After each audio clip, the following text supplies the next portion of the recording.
So with all the shiny objects, distractions, and temptations this world has to offer, it can be pretty difficult to focus on the one who rules all.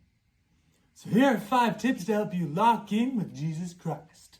Pray to God first thing and last thing every single day. Follow His commands. Resist temptations. Set strict goals for yourself. And remember your purpose. So let's start with the morning and evening prayer. Think about it this way. Whenever we get up in the morning, first thing we typically do is either look at our phone, get up, brush our teeth, take a dump, or whatever. But imagine if we took all those worldly concerns out of the way. And first thing we do when we wake up is pray to God. And praise His name. And thank Him for the blessing of life He's given us. Wouldn't that be so wholesome? Like instead of pulling up some meaningless Instagram stories, you could thank God that you're alive to continue your own story. But what can I possibly thank Him for? Well, for one, you can thank Him for the fact that you're alive. You can thank Him for the fact you can see, you can feel, you can hear, and you can move your legs. If you can move your legs. There is so much in this world to be thankful for. And if you can start your day off with praise to God, then imagine how good it'll feel for the rest of the day. And also, praying first thing in the morning, it sets the intention that this day belongs to the Lord. It doesn't belong to you, don't belong to David, nobody else but God. And you want Him to be the center of it. And finally, when you reach the end of your day, you took care of all your work, all your business, all your fun, all that, you can pray to Him again. You can thank Him for the wonderful day you've had, and you can pray for wisdom and love while you sleep. And that is going to be wonderful. Now let's talk about the second tip, keeping God's commandments. Well, what exactly are God's commandments? Obviously, it's more than just the simple 10 commandments.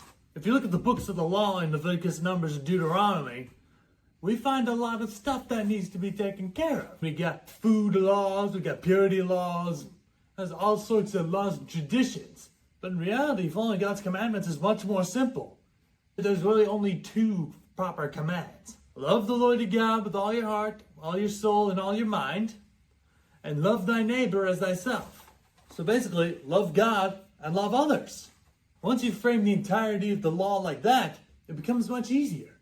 Because see, there's this phrase I once heard. Basically, it said that we sin because we do not love enough. Whether it's we don't love God enough or we don't love others enough. And all sin originates from that point.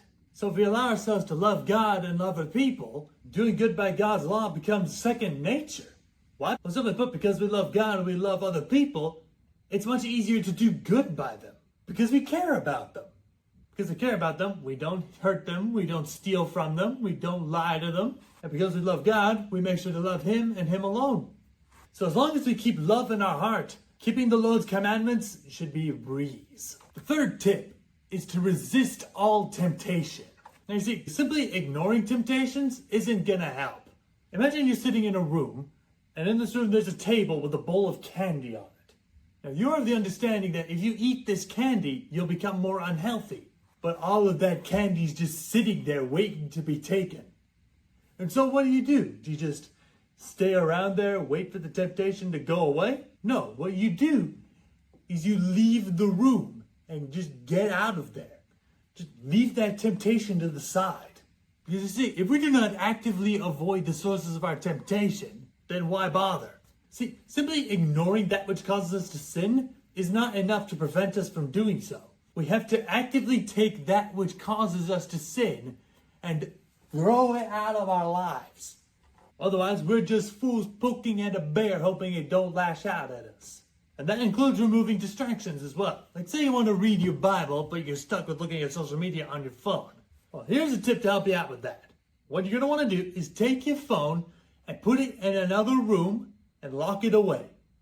And then do not reach for it again until you finish up with your task.